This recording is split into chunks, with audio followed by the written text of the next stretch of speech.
Hey guys, welcome or welcome back to my channel. It's your physio Shilpa. So in this video I will gonna start a new chapter of psychology. I know कि हम psychology के videos कर रहे हैं because ये जो subject है that's very important and actually I covered all those topic very nicely. So in this video मैं start करने वाली हूँ एक new chapter जो कि बहुत important chapter है. लास्ट प्रीवियस ईयर के पेपर मैंने देखे लाइक 10 to 12 ईयर्स के, तो उसमें मैंने देखा है कि हमेशा इस चैप्टर में से क्वेश्चन आता ही आता है. सो या this chapter is important. So without any further delay let's get into the video and start the new chapter. So हम स्टार्ट कर रहे हैं आज चैप्टर लर्निंग. लर्निंग एक काफ़ी इम्पॉर्टेंट चैप्टर है. सो मैं बताती हूँ कि बेसिकली लर्निंग को हम क्या बोलते हैं. सो लर्निंग एक की प्रोसेस है इन ह्यूमन बिहेवियर, ह्यूमन के बिहेवियर में. बिकॉज देखो अगर हम कोई भी एक्शन कर रहे हैं, कोई भी स्टेप कर रहे हैं, तो लाइक सपोज कि हम पेपर ही लिख कर आते हैं, तो हम याद करते हैं कुछ चीज़ों को, वो ही हम लिख कर आते हैं. सो लर्निंग एक प्रोसेस है. हम जो रिजल्ट पे पहुंचते हैं उससे पहले हम उस चीज़ को करने के लिए याद करते हैं कि बेसिकली ये ऐसे होगी, ये ऐसे होगा, कुछ स्टेप्स होते हैं, तो वो सब एक लर्निंग होता है. जब तक हम उस चीज़ को याद नहीं करेंगे, यानी कि हम उसको लर्न नहीं करेंगे, हम किसी भी चीज़ को आगे प्रोसेस नहीं कर सकते. तो यानी कि ये एक की प्रोसेस है ह्यूमन के बिहेवियर में. It is involve in nearly all the aspects of our life. जैसे मैंने बोला, कोई भी हमारी लाइफ में एक्शन हो, कोई भी स्टेप हो, विदाउट लर्निंग हम उसे परफॉर्म नहीं कर सकते. As young infant learn standing upright and walking, later learn running. So एक एक स्टेप धीरे धीरे वो माइलस्टोन चलता है. कोई भी ह्यूमन कोई भी एक्टिविटी अगर हम करने जा रहे हैं, इवन अगर सपोज हमें फ्रिज में से पानी निकालना है, तो उससे पहले हमें याद होता है कि हाँ हमने फ्रिज में पानी रखा हुआ था. सो एक लर्निंग एक पूरी प्रोसेस है ह्यूमन के लाइफ की एंड उसके ह्यूमन बिहेवियर की. Okay, learning is a process and not the product. Learning कोई प्रोडक्ट नहीं है, यानी कि रिजल्ट तो कुछ और होता है, ये पूरी एक प्रोसेस होती है. एंड में रिजल्ट कुछ और होता है, ये लेकिन उस रिजल्ट तक हमें पहुंचाती है. तो एक प्रोसेस है, यानी कि जो है वो लर्निंग है.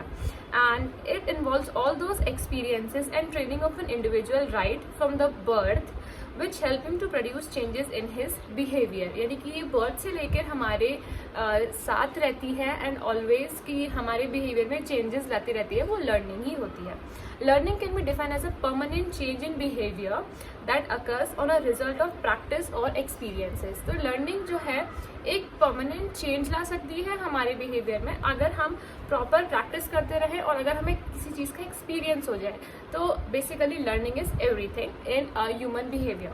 सो वुडवर्थ ने एक स्टेटमेंट दिया था, any activity can be called learning so far as it develops the individual and make him alter behavior and experiences different from but that would otherwise have been. So basically Woodworth ने ये बोला कि ये learning जो होती है एक human behaviour में एक इंडिविजुअल में डेवलप करती है और चेंज करती है उसके बिहेवियर को एंड उसके एक्सपीरियंस को, जो टाइम टू टाइम वो ह्यूमन अपना बिहेवियर चेंज कर सकता है. Right.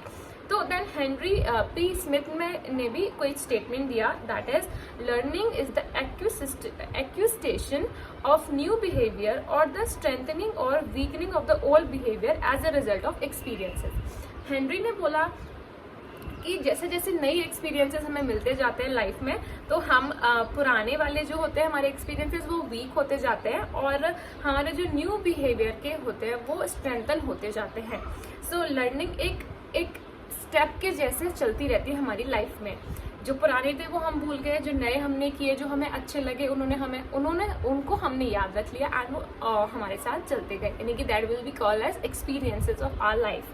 So it is 3 important features. इसके 3 इम्पॉर्टेंट फीचर्स हैं that are first is learning bring change in behavior. learning जो क्या करती है हमारे behavior में change लाती है. the term behavior refers to some action which may be muscular or glandular or mental or a combination of these. learning जो यहाँ पर है मतलब वो बोला गया है, इसमें वो बोला गया है कि muscular changes मतलब यहाँ पे the term behavior actually जो टर्म बिहेवियर है वो यहाँ पर बोली गई है कि वो बिहेवियर में कैसे भी चेंजेस हो सकते हैं, मस्कुलर भी, ग्लैंडुलर भी एंड मेंटल भी हो सकते हैं. एग्जाम्पल लेते हैं कि if a child avoid touching the burning wood it can be inferred that learning has taken place. Suppose कि एक चाइल्ड है जिसने लर्निंग मतलब जलती हुई एक लकड़ी को पकड़ा, तो उसको भी याद रहेगा कि आगे से मुझे कभी लकड़ी को नहीं पकड़नी तो मेरा हाथ जल जाएगा. सो लर्निंग ने टेक प्लेस कर लिया, ठीक है।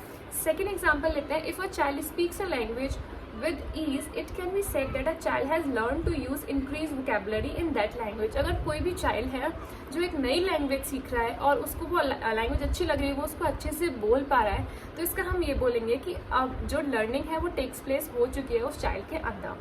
थर्ड एग्जाम्पल अगर लेंगे, if a child gains in its ability to ride a bicycle, it can be inferred that he has learned to ride it more efficiently.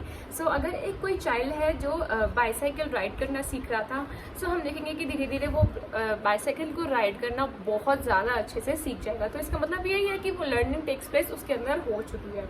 In all these cases, इन तीनों cases में हमने देखा then occur changes in the behaviour of the individual, कि individual के behaviour में changes आते हैं।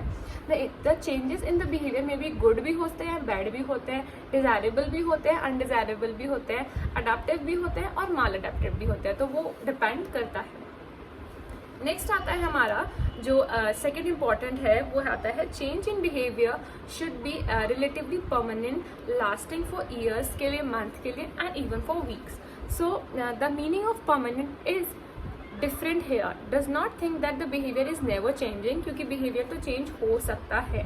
No, it is not like that, any behaviour which can learn can be change और मॉडिफाई, हम उसको कर सकते हैं और अनलर्न भी कर सकते हैं। The meaning of permanent is at least for a limited time being. इधर परमानेंट का मतलब ये है कि कुछ लिमिटेड टाइम के लिए वो चीज़ हमारे परसिस्ट रहे, हमें याद रहे। If any behaviour is present at least for some time, it is called that it is a permanent for that time only. Otherwise behavior is a dynamic in nature. नहीं तो everyone knows कि behavior जो होता है वो dynamic होता है nature में, वो according to the time and situation change होता रहता है। It is always changing according to the time and in the environment. Okay, and the third important thing जो है, the change in the behavior may result from experiences or practice.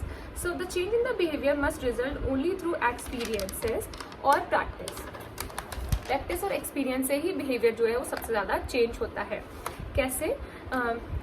changes in the behavior due to fatigue, brain injury, alcohol और drug cannot be called as a learning. इनसे कोई जो changes आते हैं तो उनको हम लर्निंग नहीं बोलते हैं, because these changes are transitory, ये ट्रांजिस्ट्री चेंजेस हैं in nature. These changes are quite unstable, ये अनस्टेबल चेंजेस होते हैं क्योंकि ये अभी कुछ और है, थोड़े टाइम बाद अल्कोहल जब उतर जाएगा उसके बाद कुछ और है। So these are the not called as learning. And when the positive factors are remove the behaviour may turn back to its original position. अब जैसे मैंने बोला ना कि पॉजिटिव वो बैक टू नॉर्मल आएगा तो उसका ओरिजिनल जो था बिहेवियर उसका वो वही रहेगा। सो ये था हमारे 3 इम्पॉर्टेंट फीचर्स लर्निंग को लेकर। देन हमारी लर्निंग में सबसे इम्पॉर्टेंट जो आती है वो अब आएंगी theories of learning. So basically हमारे काफ़ी सारी थ्योरी होती है लर्निंग में, लेकिन हम हमारे सिलेबस में फिजियोथेरेपी के सिलेबस में सिर्फ 4 पढ़ते हैं। सो मैं अभी नाम ले देती हूँ, देन नेक्स्ट वीडियो में हम कवर करेंगे उन सारी थ्योरीज को। जैसे trial and error, theory of condition reflex, इसमें आ जाती है classical condition and operant conditioning. Third आ जाती है हमारी कोग्निटिव लर्निंग जिसमें insight learning and sign learning, and fourth आती है हमारी सोशल लर्निंग। सो ये सारी लर्निंग की थ्योरीज हैं। सो ये वीडियो काफ़ी ज़्यादा बड़ा हो जाएगा। सो मिलते हैं नेक्स्ट वीडियो में जिसमें मैं बताऊंगी आप लोगों को कि लर्निंग की थ्योरीज क्या होती है। Till that don't forget to like, share, comment and subscribe my channel. See you in my next video. Till that, bye bye.